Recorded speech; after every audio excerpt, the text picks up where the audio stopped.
अस्सलामुअलैकुम viewers, welcome to all of you on my YouTube channel Crick Chat. मैं उम्मीद करता हूं आप सब खैरियत से होंगे। व्यूवर्स, आप सबको बहुत बहुत मुबारकबाद। जिस तरीके की पाकिस्तान ने ये सीरीज खेली है, साउथ अफ्रीका को अगर ये कहा जाए कि चारों शाने चित कर दिया तो बिल्कुल गलत नहीं होगा।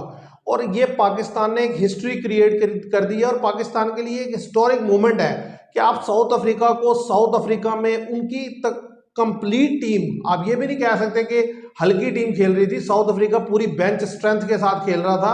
इवन देन पाकिस्तान ने उन्हें व्हाइट वॉश किया और प्रूव किया कि पाकिस्तान इस वक्त जो है वनडे की बेहतरीन साइड्स में से एक साइड है। आप देखें साउथ अफ्रीका को, इतने अरसे में जब से साउथ अफ्रीका में क्रिकेट खेली जा रही है, कोई भी टीम व्हाइट वॉश नहीं कर सकी। यहां तक कि माइटी ऑस्ट्रेलियन, जिस टाइम पर ऑस्ट्रेलिया जाना जाता था, उस टाइम पर भी ऑस्ट्रेलिया जो है व्हाइट वॉश नहीं कर सका, इंडिया व्हाइट वॉश नहीं कर सका। तो पाकिस्तान ने वहां पर जाकर उनको व्हाइट वॉश किया। तो आप अंदाजा लगा सकते हैं कि किस कदर टॉप क्वालिटी परफॉर्मेंस जो है वो पाकिस्तान ने दी है। और इसमें क्रेडिट देना होगा पाकिस्तान के सारे लड़कों को, और उनमें नंबर 1 जो है वो सेहरा जाता है, जिनके सर वो है साइम अयूब। एक्सीलेंट बैटिंग तीनों ओडीआईज में, एक में वो थोड़ा सा जल्दी निकले, पर फर्स्ट ओडीआई में जिस तरीके से उन्होंने बैटिंग की, सेकंड ओडीआई में जितने अच्छे से तरीके से वो खेले, एक्सीलेंट था। साइम अयूब की जो सबसे बड़ी क्वालिटी मैंने देखी इस पूरी सीरीज में, वो ये है कि वो इनिंग्स को बिल्ड करना उन्हें आता है। वो जब क्रीज पर आते हैं, टाइम स्पेंड करते हैं, बॉलर को रिस्पेक्ट देते हैं, अच्छी गेंद को रोकते हैं, और पुअर डिलीवरी को, बैड डिलीवरीज को वो जो है ना शॉट्स लगाते हैं। और यही एक अच्छे प्लेयर का खासा होती है। हम जब साइद अनवर को देखा करते थे खेलते हुए, तो वो इसी कैलिबर के प्लेयर थे, इसी तरीके से खेलते थे। जाहिर है इन्हें वहां तक पहुंचने में भी बड़ा टाइम लगेगा, लेकिन इनके अंदर उसके ग्लिम्स नजर आते हैं वाजे तौर पर। क्योंकि उनके बारे में भी ये कहा जाता था कि जैसे जैसे मैच प्रोग्रेस करता था, उनकी इनिंग्स बेहतर से बेहतर होती चली जाती थी। साइम अयूब ने भी ये साबित किया दोनों मैचेस में। जो फर्स्ट मैच जहां पर पाकिस्तान एक दफा में 4 डाउन हो गए थे और ऐसा लग रहा था मैच हाथ से निकल जाएगा, तो वहां पे एक सेंसिबल नॉक खेली। पहले आहिस्ता आहिस्ता करके टीम को जो है वो क्रूशियल मोमेंट पर लाया कि जहां पर वो एक्सेलरेट करना था। फिर उन्होंने 3 से 4 ओवर लिए, जिसके अंदर मैच का मोमेंटम बदल के रख दिया। कल भी सेम स्ट्रेटेजी के साथ साइम अयूब आए कि उन्होंने पहले अर्ली ऑन आकर जो है राम सुकून से खेलते रहे। एक अच्छी पार्टनरशिप बिल्ड हुई बाबर आजम के साथ, और 100 रन पर जाकर सेकंड विकेट जब गिरी, तब वो थोड़ा बहुत स्ट्रगल कर रहे थे, एक पिच में थोड़ा अनइवन था। लेकिन जैसे जैसे मैच आगे प्रोग्रेस किया, तो 25 ओवर से 35 ओवर के दरमियान जो मैच खेला गया, उसमें पूरी गेम को चेंज करके रख दिया साइम अयूब ने। और यही क्वालिटी होती है किसी बैटर की कि जब वो लंबी इनिंग्स खेले तो सामने वाले को बिल्कुल बेबस करके रख दे। बड़े अरसे से पाकिस्तान की टीम में ये चीज लैक कर रही थी, जिसको फिलअप किया साइम अयूब ने आकर। और नीचे मिडिल ऑर्डर में, जो स्पेशली लोअर मिडिल ऑर्डर आप कह सकते हैं, वहां पर जो लड़के बैटिंग करने के लिए पाकिस्तान के आते थे, उनसे शॉट लगना तो दूर की बात, सिंगल ही निकलती थी। तो सलमान अली आगा, तैयब ताहिर, कामरान गुलाम, इन लड़कों ने वो एरियाज फिलअप किए हैं। तो मैं समझता हूँ एक अच्छा कॉम्बिनेशन बिल्डअप होता हुआ पाकिस्तान का नजर आ रहा है, और ये पाकिस्तान को बड़ा हेल्पफुल रहेगा, स्पेशली जो चैंपियन ट्रॉफी आने वाली। नो डाउट 90% चांस है, क्योंकि जिस तरह खेल रहे हैं, आपने बताया कि फर्स्ट टीम है जो साउथ अफ्रीका में जाके व्हाइट वॉश किया साउथ अफ्रीका को, और ये बहुत बड़ी हिस्ट्री है। आप देखेंगे विनिंग मूवमेंट है कि आप देखें कि साउथ अफ्रीका जैसी, खासतौर पर साउथ अफ्रीका की कंडीशन में, ठीक है वो अब विकेट उस तरह की नहीं बनाते, पर फिर भी बॉलिंग फ्रेंडली पिच होती है, स्पिनर को भी मदद देती है। और उधर खासतौर पर हमारे यंगस्टर का परफॉर्म करना, आप देखें बाबर आजम, रिजवान तो कोई खातिर हुआ, रिजवान 2 मैचों में रन किया बाबर आजम ने भी, पर असल जो इनिंग्स थी जिन्होंने मैच जिताया वो साइम अयूब थे। आप देखेंगे 3 मैचों में जो है उनका वो 250 के अबाउ उसका रन है। प्लेयर ऑफ द सीरीज भी है और प्लेयर ऑफ द मैच भी करार पाए, पहले ओडीआई में भी और कल के मैच में भी। तो ये बॉलिंग में कल बड़ी अच्छी बॉलिंग, 10 ओवर में जो है 34 रन देके 1 विकेट ले सके। तो ये है कि उन्होंने स्पिनर से बांध दिया साउथ अफ्रीका को। और आप देखें साउथ अफ्रीका के स्पिनर जो है वो तबरेज शमसी को उन्होंने बाहर बैठा दिया, वो ब्रोजन 14 थे, उन्होंने बेहतर बॉल किया पर विकेट नहीं ले सके। तो आप देखें हमारे जो सुफियान हकीम थे, डेब्यूटेंट थे, ओडीआई में पहले भी खेले थे बाबे के खिलाफ, उन्होंने 10 ओवर में 8 ओवर में 52 रन देके 4 विकेट ली। रन तो उन्होंने कंसीड किए पर विकेट ले लिए। और साउथ अफ्रीका की अगर हम बात कर लें तो आप देखेंगे उधर से कोई लड़का खातिर हुआ परफॉर्म नहीं करता सिवाय हेनरी क्लासन के। उन्होंने सेकंड ओडीआई में भी 97 रन की शानदार इनिंग्स खेली और आज भी 77। पहले में भी वही 80 करके गए। बस बाकी मार्करम फ्लॉप है, बबूमा फ्लॉप हो गए हैं, पता नहीं क्या हुआ बबूमा। वो जो टोनी रिजोर्जी हैं वो भी फारिग हैं, क्रिस्टन स्टफ को इन्होंने खिलाया नहीं पहले मैच के बाद। तो ये है कि साउथ अफ्रीका ये पाकिस्तान के हिस्टोरिक मूवमेंट में से लिखा जाएगा ये सीरीज खास। मैं साउथ अफ्रीका को जितनी क्रिकेट साउथ अफ्रीका की देखी है, उनका ये प्रॉब्लम शुरू से है कि जब सामने वाली टीम उन पे अटैक करती है ना, तो वो बैकफुट पे होते चले जाते हैं। पाकिस्तान जो पिछले इतने अरसे से चीज़ लैक कर रहा था कि हमारी जब पार्टनरशिप बिल्ड भी होती थी ना, तो दोनों प्लेयर जो मिसाल के तौर पर रिजवान और बाबर आजम की अगर पार्टनरशिप लगी है 70-80 रन की, तो पहले तो वो 100 करते करते 20-25 ओवर कर देते थे और दोनों भी सेट होकर आउट हो जाते थे। अब इस लड़के की जो क्वालिटी है वो ये है कि ये सेट होकर लंबी इनिंग्स खेलता है, नो डाउट इसकी, और वो फिर अपनी बॉल और रन्स को बराबर कर लेता है। आप देखें एक सिचुएशन ऐसी आई कि जहां पर बॉल ज्यादा थी और रन्स कम था, फिर उन्होंने इतना जबरदस्त एक्सेलरेट किया कि 94 बॉल्स पर 101 पे फिनिश किया। आप देखें ना कि वो, तो ये बड़े जबरदस्त बात होती है। मपापे को जो उन्होंने 2 बॉलों में 2 चौके लगाए, शॉट सिलेक्शन बड़ी अच्छी है। वरना हमारे प्लेयरों में अक्सर ये हमें ये नहीं चाहिए होता कि किस बॉल पे शॉट खेलनी है, किस बॉल पे रोकना है। असल उनकी ये क्वालिटी है। कामरान गुलाम जो खेले सेकंड ओडीआई में 32 बॉल्स पे 60 रन की इनिंग खेली, क्या उन्होंने 60 लगाया, क्या 4 लगाया। हमारे तो यंगस्टर कभी ऐसा खेल ही नहीं पाए। सलमान अली आगा फिर जिस तरह फॉर्म में आ गए जब से इनसे वाइस कैप्टनसी वापस ली है, ठीक है, उनको T20 से हटा दिया था, आज वनडे से भी कैप्टनसी से हट गए हम, तो उन्होंने बेहतर परफॉर्म किया बॉल और बैट दोनों से। देखिए, असल चीज़ बात होती टीम की तभी है जब उसके सारे के सारे लड़के जो है परफॉर्म करें। मतलब कभी एक कभी दूसरा। देखें इस मैच में, आप देखें पिछले मैच में साइम अयूब नहीं चले, हाँ जी, इसमें साइम अयूब ने रन्स किया, साथ सलमान अली आगा ने रन्स किया।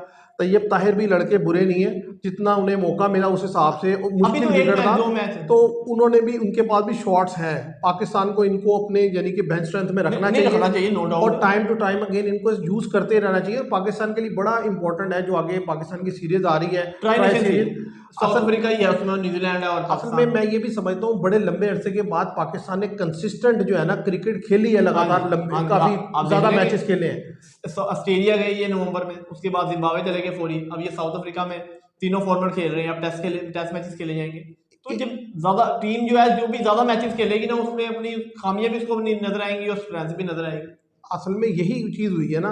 इससे पहले क्या होता था कि आप ऑन एंड ऑफ मैच खेलते थे, एक सीरीज खेली, फिर 2 महीने रेस्ट आ गया, फिर एक सीरीज खेली, फिर महीना डेढ़, तो वो चीज़ें क्लियर नहीं होती थी। इस दफ़ा जो देखे ये जो 3 टूर्स हुए, इसमें कम से कम जो वाज़े तौर पे हमें जो चीज़ें नजर आई, उनमें यह है कि साइम अयूब तो वाज़े तौर पर उभरते हुए नजर आए। ठीक है, उन्होंने तीनों जगह रन करके दिया, हालांकि कंडीशन डिफरेंट थी। ऑस्ट्रेलिया की कंडीशन डिफरेंट, जिम्बाब्वे डिफरेंट, यहाँ साउथ अफ्रीका डिफरेंट। तीनों जगह रन करने का मतलब ये है कि ये लड़का एक, अब जिस तरह कहते हैं ना, प्रॉपर ये प्लेयर बन चुके हैं। ठीक है, अब अल्लाह ताला इन्हें नजरे बद से बचाए और ये अपने आप को जो है ना डाउन टू अर्थ रख के इसी तरीके से खेलते रहे, तो मुझे उम्मीद है कि ये बड़े स्टार बने। अभी यंगस्टर है, अभी तो बहुत क्रिकेट, और फिर सबसे बड़ी क्वालिटी है बॉलिंग भी करते हैं, तो ये उनका एक अनदर प्लस पॉइंट है। तो और खास तौर पे एशिया में अगर आप मैचेस रखें, ज्यादा से ज्यादा ये लड़का खेले और तीनों फॉर्मेट खेल रहा है, सबसे अच्छी बात यह है। तो इसलिए मैं बार बार इसके लिए दुआ करूँ कि अल्लाह ताला उसके नजरे बद से बचाए, वो खेले, लंबा खेले, पाकिस्तान के लिए खेले और अच्छे से अच्छा रन्स बनाए। और इसी तरीके से देखिए कामरान गुलाम है, वो भी कल थोड़ा सा मिस हिट हो गया, वो आउट हो गए क्योंकि कुछ मूवमेंट ऐसा था। देखिए आपने खेलना है मुल्क के लिए, ये अपने लिए नहीं खेलना। मैच निकलता ही तभी है। कामरान गुलाम, सलमान अली आगा, तैयब ताहिर, ये जो नीचे के तीनों लड़के हैं, या इवन के इरफान खान ने खेलनी पड़ेगी। इन चारों ने एक बात जो सीखी, साबित की, वो क्या थी कि आप देखें कि दोनों मैचेस में नीचे जब ये लड़के आए हैं तो 10-12 ओवर पड़े थे। अब एक तो चीज ये थी कि ये पहले रोकते, अपनी इनिंग्स बिल्ड करते, खुद रन बनाते, लेकिन उन्होंने ऐसा नहीं किया। इन्होंने पूरा रिस्क लिया, जो बॉल मिली उसको और शॉट्स खेली, उसमें यह है कि ये कामयाब हुए।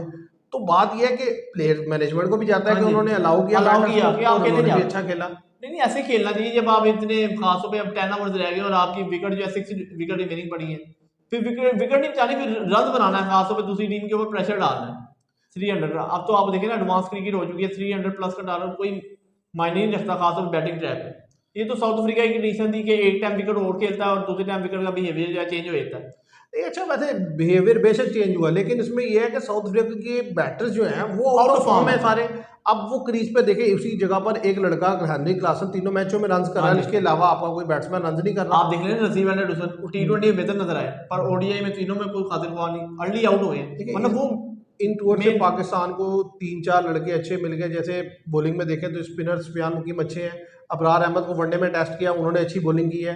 ठीक है, इसी तरीके से जो बैटर्स में आप देखें तो ये लड़के कामरान गुलाम हुआ, तैयब ताहिर हुआ, इरफान खान नियाजी हुआ, शफीक को बाहर करना पड़ेगा क्योंकि अच्छा, अब्दुल्ला शफीक का आपने बड़ा अच्छा पॉइंट उठाया। उनके ऊपर अगर बात करें, सारे अच्छे रिकॉर्ड बना रहे हैं और वो पुअर रिकॉर्ड बना रहे हैं। यार वो आते साथ ही हो रहे थे, पहली दूसरी बॉल पे 0 पे लगातार 3 डक, इससे पता चलता है कि तीनों मैचेस में वो 0 पे गए हैं। इससे पता चलता है कि उनकी बहुत बड़ी पर्ची है।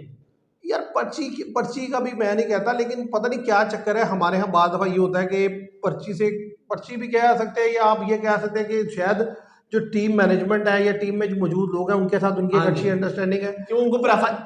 मैं इसके ऊपर भी लड़के को बैक पता क्यों किया जाता है। देखो अब साइमन यूब भी है ना, टेक्निकली साउंड प्लेयर था, अच्छी शॉट्स खेलता था, वक्त के साथ साथ उसने इंप्रूव कर गया। इसको भी इतना मौका इसीलिए दिया जा रहा है कि इसने प्रीवियसली कुछ जहां जहां जो इनिंग्स खेली है ना, वो इनिंग्स बड़ी अच्छी खेली है, लेकिन इसका सबसे बड़ा कंसर्न ये है कि इसकी फॉर्म नहीं लगती। ये मतलब रैंडमली परफॉर्म करता है, इसलिए वो एक मैच में किया, अगले 5 में नहीं किया, तो इसकी प्लेस जो है ना खतरे में है। देखिए जैसे ही फखर जमान की वापसी होगी, और उम्मीद है कि आगे वापसी हो जाएगी, अगर चैंपियन तो फखर जमान ने जो स्लॉट संभालना है वो ओपनिंग का स्लॉट ही है। और इसी तरीके से इमामुल हक बेंच में बैठे हैं। देखिए इमामुल हक के लिए मैं एक बात ये कहूंगा कि 48 की एवरेज है। उस लड़के का जो सबसे बड़ा प्रॉब्लम रहा है ना कि वो अनफिट बहुत हुआ है, और वो वरना तो वनडे में तो नो डाउट बेहतर है। 48 की एवरेज है भाई, उनके 900 बनाया उन्होंने। नहीं वो अच्छे प्लेयर है। आपको याद होगा 2023 का वर्ल्ड कप खेला उन्होंने, ठीक है, उससे पहले भी इन्होंने 2020 सबसे बड़ा प्रॉब्लम ये है कि उनको 2-4 दफा बॉल लगी है, जिसकी वजह से बार बार अनफिट हुए हैं। उसकी वजह से वो जो है ना, उनका स्ट्राइक रेट बहुत लो चला गया कि वो बहुत स्लो खेलते हैं। अदरवाइज वो भी प्लेयर बुरे नहीं है। तो मुझे इसलिए चांस ये लगता है कि आने वाले सीरीज में हम देखेंगे कि अब्दुल्ला शफीक की जगह इनको खेलता हुआ देखेंगे। अब देखें ना, अब्दुल्ला शफीक का टेस्ट में होने वाला है। मुझे नहीं लगता कि ये कोई खातिर ख्वाह जो है 4 इनिंग्स में कोई रन बनाएंगे, क्योंकि आप जिस तरह वनडे में जो है, वनडे नॉर्मल विकेट पे आप जो है वाज़ेह तौर पर स्ट्रगल करते हुए नजर, आपको समझ ही नहीं आती, पहली दूसरी बॉल पे आप ऐसे के आउट हो जाते या एलबीडब्ल्यू हो जाते। तो इससे टीम को प्रेशर पड़ता है। वो तो ये है कि बाबर आजम कुछ बेहतर खेले कि विकेट नहीं गिरी, उसके बाद उन्होंने संभाल लिया, जो भी है रोक के ज़्यादा बॉलें खेली। आपने 73 बॉल्स में उन्होंने 52 रन किया बाबर आजम ने, और सैम अयूब एक तरफ बहुत एक्सीलेंट खेले। अगर यही दोनों ओपनर जल्दी निकल जाएंगे टेस्ट में तो हमें मसला पड़ जाएगा। देखिए मैं असल चीज़ ये भी आपने जो पॉइंट आउट की, ये बात ठीक है कि जब पाकिस्तान के दोनों ओपनर गिरेंगे तो फिर देखना है। अभी असल में जो इस सीरीज में अच्छी चीज़ रही कि जब वो दोनों गिरे तो एक अच्छी पार्टनरशिप बिल्ड हुई बाबर आजम और रिजवान की। हाँ जी, और फिर नीचे आकर लड़कों ने रन कर दिया, तो टीम चलती वही है जिसमें कॉम्बिनेशन डेवलप हो जाए। अब हमें जो जरूरत है ना, जो एरियाज जिन्हें फिलअप करने की, वो एक ओपनिंग स्लॉट का एरिया है जो अब्दुल्ला शफीक की जगह, और एक मीडियम पेसर ऑलराउंडर चाहिए। ये दो चाहिए, और बॉलिंग भी हमारी कंसर्न है अभी। नहीं, बॉलिंग में कंसर्न से मुराद ये है कि देखे ना, 3 पेसर तो आप खिला रहे हैं ना, और एक अगर मीडियम पेसर ऑलराउंडर आपके पास हो जाए तो फिर तो बहुत बेहतर है, ओवरसीज के लिए भी और यहाँ पाकिस्तान के लिए भी। फिर आप 2 पेसर और एक मीडियम पेसर ऑलराउंडर आप देखिए ना, हारिस रऊफ भी अभी ऑफ कलर नजर आए, खासतौर पे ओडीआई सीरीज में। शहनशाह अफरीदी ने बेहतर बॉल किया कैप्टन वाले मैच में, सेकंड ओडीआई में, कि विकेटें हमको मिली, विकेट से हेल्प हुई। तो कल तो बहुत एक्सपेंसिव रहे, कल बहुत एक्सपेंसिव है, पर अभी वो रिदम में आए नहीं ऐसे। नसीम शाह वो भी ऑफ कलर है अभी, किसी में हमें विकेट लेते हैं, किसी में हमें नहीं। हसनैन कोई बेहतर नजर आए, तो भी हमारी बॉलिंग को भी इंप्रूव करना पड़ेगा, क्योंकि चैंपियन ट्रॉफी आपको पता है ये पाकिस्तान में, पाकिस्तान की विकेटें जो है बैटिंग ट्रैक होती है। पाकिस्तान में जो असल टेस्ट होने वाला है ना, वो है कि पाकिस्तान स्पिन को कैसा खेलता है और पाकिस्तान के स्पिनर क्या परफॉर्म करते हैं। देखिए यहाँ पे अगर आप ये कहना कि फास्ट बॉलर कोई एक्स्ट्रा कुछ नहीं होगा बॉल करेंगे, तो वो तो मुझे नहीं लगता। मुझे यही है कि ज्यादातर स्पिनर जो है ना, वो पाकिस्तान को हेल्प आउट करेंगे। और स्पिनर में ये दोनों स्पिनर बुरे नहीं है। हाँ जी, सुफियान मुकीम भी और अबरार अहमद भी, क्योंकि ये दोनों जो है ना, यानी कि मिस्ट्री स्पिनर टाइप है।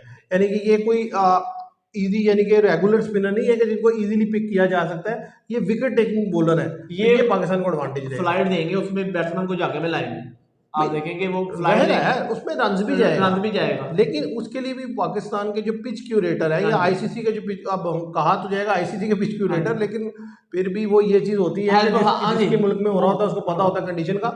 अगर स्पिनर के लिए मदद होगी तो ये दोनों स्पिनर आपको मदद दिलवाएंगे भी, और अदरवाइज जो है आपको लिए मुश्किल होगी, क्योंकि बैटिंग ट्रैक अगर होता है तो फिर पाकिस्तान के जो बैट्समैन हैं उनमें एक तो फखर जमान अगर टॉप ऑफ द ऑर्डर आ जाते हैं, फिर तो बेहतर, फिर तो पाकिस्तान ये है कि दोनों टॉप ऑर्डर के बैट्समैन जो आपके तेज, 2 मिडिल ऑर्डर थोड़ा सा डिसेंट, फिर नीचे तेज खेलने वाले, तो एक अच्छा कॉम्बिनेशन बन जाएगा। और सबसे बड़ी बात यह है कि आप देखेंगे इब्रार अहमद तो है ही, सुफियान मुकीम, बाकी हमारे जो पेस अटैक तो यही जाना, नसीम शाह, शहीन शाह अफरीदी, हारिस वो तो राउफ। मिक्स करके आप हाँ जी। खिलाते रहेंगे। अब अब्बास अफरीदी है, उनको आप यूज कर सकते हैं पाकिस्तान में, क्योंकि वो करते हैं पेस पर चेंज। उनको T20 में इस्तेमाल करते हैं। नहीं, उसको वहां भी इस्तेमाल किया जा हाँ, सकता है, स्काउट में रखा जा मतलब सकता देखें, है। आप बदल बदल के खिला सकते हैं, जरूरी तो नहीं ना कि तीन ही बॉलरों पे आप सारा जो है बर्डन डाल दें, बदल बदल के बदल खिलाते बदल के, रहें। खासतौर पर तो लीग मैचेस जो तो है ना। उसमें यह है कि आपको हेल्प आउट हो सकती है, एक तो वो बैटिंग कर लेते हैं बात अफरीदी, हाँ जी, ठीक कुछ है, मैचों में बेहतर नजर और आया। उस दूसरा ये कि बॉलिंग में उनके पास वैरायटी बड़ी है। हाँ, पेस चेंज करते तो हैं तो ऐसे बॉलर जो उस है तरह वो। के बॉलर जरा ज्यादा कामयाब होते हैं। तो व्यूअर्स, एक दफा फिर आप सब लोगों को जो है वो कंग्रेचुलेशन पाकिस्तान की हिस्टोरिक विन पर।